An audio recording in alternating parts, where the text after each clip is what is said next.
শুভ সকাল আমার প্রিয় পরিবার, কেমন আছো তোমরা সকলে? আশা করছি তোমরা সকলে অনেক ভালো আছো। তোমাদের ভালোবাসা আশীর্বাদে, ঠাকুরের আশীর্বাদে আমিও মোটামুটি ভালোই আছি। তো সকালে যে কাজ করব এর জন্য শুকনো নাইটিটা ছেড়ে একটা ভেজা নাইটি পরলাম, আর মাথায় প্লাস্টিক দিয়েছি, আর এখানটায় মিউট করে দিয়েছিলাম কারণ প্রচণ্ড বৃষ্টির আওয়াজ আসছিল। আমি যে কথা বলছিলাম সেগুলো কিন্তু শোনাই যাচ্ছিল না, এর জন্য আমি এই জায়গাটা মিউট করে দিয়েছিলাম। তো এই যে মাথায় প্লাস্টিকটা দিয়ে, তো এই যে একটা নাইটি গায়ের মাথায় দিব, আর একটা ভেজা নাইটি পরেছি, শুকনো নাইটিটা ছেড়ে রেখেছি। তো এখন এই যে কাজ করব। তো এই যে শুকনো নাইটি ছেড়ে ভিজে নাইটি পরে কাজ সারলাম, সেরে এখন এই যে শুকনোটা পরে নিয়েছি। তো এই যে দেখুন ঘরের মধ্যে জল পড়ছে এই যে এদিকে। তো এই যে আজকে বলছে যে খিচুড়ি খাবে, তো এই যে খিচুড়ির জন্য সব কিছু রেডি করে নেই। তো মাকে ডাকলাম, তো রান্নাটা করে নেই, তারপরে আবার তোমাদের সাথে কথা হচ্ছে। তো ওখানটায় শুনতেই পেলে কীরকম আমি কথা বলছিলাম, কিছুই শোনা যাচ্ছিল না, বৃষ্টির আওয়াজ কিন্তু প্রচণ্ড জোরে আসছিল। তো আজকে ওই যে বৃষ্টিতে বলছে তো আজকে খিচুড়ি খাবে, তো ওর জন্য এই যে ডাল আর পাঁপড় তেল সব কিছুই নিয়ে এসেছে। কালকে রাতেই দাদা নিয়ে এসেছিলো, তো কয়েকদিন থেকে বলছিল খিচুড়ি খাবে। তো এই যে এত ঠান্ডার ওয়েদারে খিচুড়ি কিন্তু খেতে বেশ ভালোই লাগে। তো এই যে বৃষ্টি কিন্তু অনবরত পড়েই যাচ্ছে, আর আমি এদিকে খিচুড়ির জন্য যা যা মানে সব কিছু রেডি করে নিয়েছি, আর মাও কিন্তু সকাল সকাল উঠে গেছে। তো এদিকে এই যে আমি ডালগুলো ভেজে নিচ্ছিলাম, ডাল ভেজে তারপরে কিন্তু খিচুড়িটা এদিকে বসিয়ে দিব। আর যখন যেটা হয় দেখবে অনবরত হতেই থাকে। তো কয়েকদিন আগে তো প্রচণ্ড খরা দিয়েছে, কোনো না বৃষ্টির নামগন্ধ নেই, একটানা খরা দিয়েছে, এত খরা দিয়েছে মানে বলার মতো না, আর এত গরম দিয়েছিল। আর এখন এই যে 2-3 দিন থেকে বৃষ্টি হচ্ছে না, কমার কোনো নামগন্ধই নেই, আর অনবরত রাত দিন পড়েই যাচ্ছে। তো এই যে আমাদের গ্রামের বৌদির কিন্তু কাজ করতে কিন্তু অনেকটাই অসুবিধা হয়ে যায়।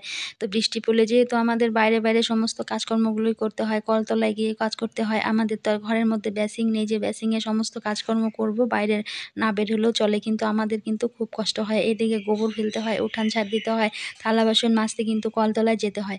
তো এদিকে বৃষ্টি নেমে থাকলে কাজ করতে কিন্তু অনেকটা অসুবিধা হয়। তো এই যে সকালে তো বললাম তোমাদের প্লাস্টিক মাথায় দিয়ে একটা ভিজে নাইটি পরে কোনো রকম করে কাজগুলো সেরে আসলাম, তারপরে এই যে এদিকে রান্নাটা বসিয়ে দিয়েছি। তো সকালে তো খেতে হবে কিছু, খাওয়ার জন্য তো মানে কাজ করতেই হবে। তো এদিকে আমি খিচুড়িটা কিন্তু বসিয়ে দিয়েছি, তো হাঁড়িতেই বসিয়েছি খিচুড়িটা। তো যে কালকে যে ভাত রান্না হয়েছিল এই হাঁড়িটার মধ্যেই বসিয়েছি। তো খিচুড়ি রান্না করে পরে কিন্তু হাঁড়িটা ধুয়ে রাখবো। তো ওইদিকে মা কিন্তু এদিকে সবজি কেটে দিচ্ছিল আমাকে। তো আবার দাদা জাল পেতেছিল, জালে কিন্তু মাছও পড়েছিল, সেই মাছগুলো কিন্তু মা কাটবে। তো মাছগুলো তো রান্না করবো না, যেহেতু খিচুড়ি, পাঁপড় ভাজা আর তরকারি রান্না করব। তো এদিকে আমি তরকারিগুলো এদিকে ধুয়ে নিচ্ছিলাম। তো তরকারি কাটাও কিন্তু মার হয়ে গেছে। আর এদিকে খিচুড়িতে জিরে বাটা, আদা বাটা দেখবো সেগুলোই বেটে নিচ্ছিলাম। তো পাটায় বেটেই তো বেশিরভাগ আমাদের রান্না বান্না করতে হয়। আর এদিকে আমি খিচুড়িটা বসিয়ে দিয়ে কিন্তু তরকারিটাও ধুয়ে নিচ্ছিলাম। আর যেহেতু আতপ চালের খিচুড়ি রান্না করব তাড়াতাড়ি কিন্তু হয়ে গিয়েছিল। আর মা এদিকে সবজি কেটে দিয়ে তারপরে যে মাছগুলো কাটতে বসে গিয়েছিল। তো এই যে অনেকগুলো মাছই কিন্তু পেয়েছিল। আর এদিকে বৃষ্টি কিন্তু অনবরত হয়েই যাচ্ছে। তো এদিকে যে খিচুড়ি রান্না হয়ে গেছে, আমার খিচুড়ি হাঁড়িটা নামিয়ে নিয়েছি। তো এখন এই যে তরকারিটা কিন্তু বসিয়ে দেবো, তার আগে কিন্তু পাঁপড়গুলো ভেজে নেব। তো এই যে খিচুড়ি রান্না হয়ে গেছে, পাঁপড় ভাজা হয়ে গেছে। তো এই যে এখন তরকারিটা রান্না করব। আর মা এদিকে সব খিচুড়ি কিন্তু বেড়ে দিয়েছে। তো এই যেদিকে দেখো সব খিচুড়ি বেড়ে দিয়েছে। তো ওই যে ঘরে লাইট দেয়নি, এর জন্য কালারটা এরকম ফ্যাকাশে দেখাচ্ছে কিন্তু। তো বেড়ে দিয়েছে কেন, এই যে হাঁড়িতে রান্না করেছি তো আতপ চালের খিচুড়ি, হাঁড়িতে থাকলে আবার একদম গেলা গেলা হয়ে যাবে, খেতে ভালো লাগবে না। আর এদিকে আমি সবজিটা কিন্তু বসিয়ে দিয়েছি, তো সবজিটা হয়ে গেলে কিন্তু সবাই খেয়ে নেব। তো এই যে বৃষ্টির দিনে গরম গরম খিচুড়ি কে কে খাবে চলে এসো। তো এই যে একবেলার জন্য রান্না হয়েছে, দুপুরে তো আবার রান্না হবে। তো আমাদের তো যতই সকালে যে যাই কিছু রান্না করি না কেন, দুপুরে কিন্তু আবার রান্না করতেই হয়। তো এই যে সকালটাই আজকে খিচুড়ি খাওয়া হবে গরম গরম, যেহেতু বৃষ্টি পড়ছে কালকে থেকে। আর সকালে একদম ভিজে ভিজে কাজগুলো সারলাম। তো এই যে আবার খাওয়া দাওয়া হলে আবার কিন্তু অনেকগুলো কাজ বেড়ে যাবে, তো আবার হয়তো ভিজতে লাগবে। তাহলে এখন রাখি, তরকারিটা রান্না করে নিই। তো যেদিকে তরকারিটাও কিন্তু বসিয়ে দিয়েছি। তো তরকারি তো শুধু আমরাই খাবো, বাচ্চাগুলো তো একটাও তরকারি খাবে না, ওরা পাঁপড় ভাজা দিয়েই খাবে। তো এই যে পুঁই শাক, আলু, বেগুন, পটল, আর ছিল কোয়াশ, আর মিষ্টি কুমড়ো ছিল ঘরে অনেক বড় একটা, সেটা আবার কাটেনি, কাটলে আবার একটা মিষ্টি কুমড়ো কাটতে আবার শেষ হবে না। তো মিষ্টি কুমড়ো না দিলে না এই সমস্ত তরকারিতে ভালো লাগে না, কিন্তু মিষ্টি কুমড়ো ছাড়া কিন্তু ঘ্যাট বলো ঘন্ট বলো কিন্তু অসম্পূর্ণ থেকে যায়। যে সকালে সমস্ত কাজকর্ম হয়ে গেছে, রান্না বান্না হয়ে গেছে, খাওয়া দাওয়া হয়ে গেছে।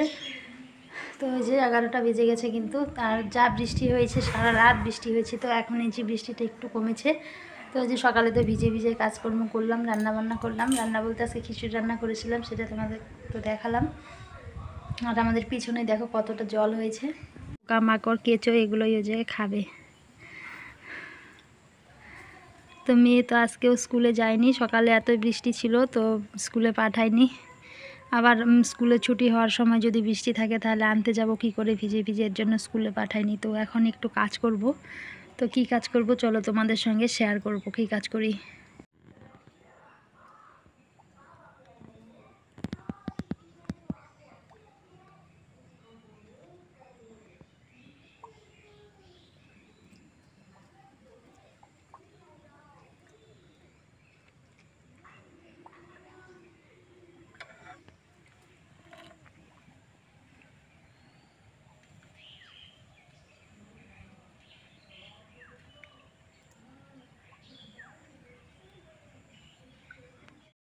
তো এই যে আমাদের কিন্তু বৃষ্টি নেমে থাকলেও কিন্তু কাজের কিন্তু একের পর এক কাজ কিন্তু করেই যেতে হয়। তো ওইদিকে রান্নাঘরের কাজ সমস্ত কমপ্লিট করে খাওয়া দাওয়া করে তারপরে চলে এসেছি এদিকে চাল ঝাড়ার জন্য। তো অনেক চাল ঝেড়েছিলাম, 1 বস্তা চাল কিন্তু ঝাড়া হয়েছিল।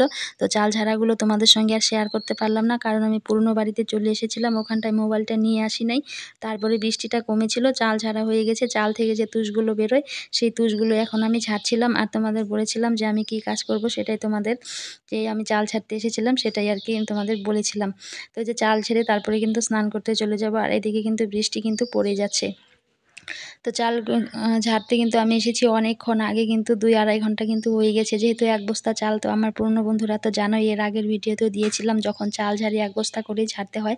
তো এই যে অনেকগুলোই চাল ঝেড়ে নিয়েছিলাম। তো চাল ঝাড়া হয়ে গেছে, চালের এই তুষগুলো এখন ঝেড়ে নিচ্ছি।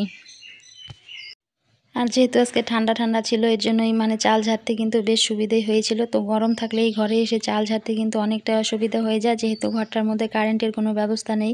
তো এই ঘরটায় তো আমি আগে থাকতাম, পুরনো বাড়ির পুরনো ঘর, ধান চাল এই ঘরটাতে থাকে। যখন আমি থাকতাম তখনও কিন্তু ধান চাল থাকতো। তো আমার কিন্তু খুবই অসুবিধা হতো তখন ওই ঘরটাতে থাকতে, জানো। কয়েকটা বছর আমি অনেক কষ্ট করে কিন্তু এই ঘরটার মধ্যে থেকেছিলাম। তারপরে যে দেখো চালগুলো কিন্তু আমার সব ঝাড়া হয়ে গেছে। তো লাইট থাকলে তোমাদের লাইট দিয়ে দেখাতে পারতাম, যেহেতু এই ঘরে এখন মানে কানেকশন নেই, লাইটের কানেকশন সব কেটে দিয়েছে, যেহেতু এই ঘরটা এখন থাকা হয় না, এর জন্যই। তো এই যে বাইরে থেকে যে আলোটা আসছিল দরজা দিয়ে, সেই আলোতে যেটুকুনো দেখা যাচ্ছিল সেটাই তোমাদের সঙ্গে আমি শেয়ার করলাম। যতই বৃষ্টি হোক না কেন, আমাদের গ্রামের বউদের কিন্তু একের পর এক কিন্তু কাজ কিন্তু গুছিয়ে করতে হয়। তো এই যে চালগুলো আমার এখন ঝাড়া হয়ে গেছে। আর এই যে 1 বস্তা চাল ঝেড়ে নিলে অনেক দিন কিন্তু নিশ্চিন্তে, সেই 15 থেকে 16 দিনের মতো আর চাল টাল ঝাড়তে হয় না, অনেক দিন চলে যায় 1 বস্তা চাল। যেহেতু বাড়ির ধান, আর এই ধানগুলো এখন যেহেতু চালগুলো পুরনো হয়ে গেছে, পুরনো হলে পরে ভাতে কিন্তু অনেকটাই বাড়ে। তো এই যে অনেক দিন আর ঝাড়তে হবে না।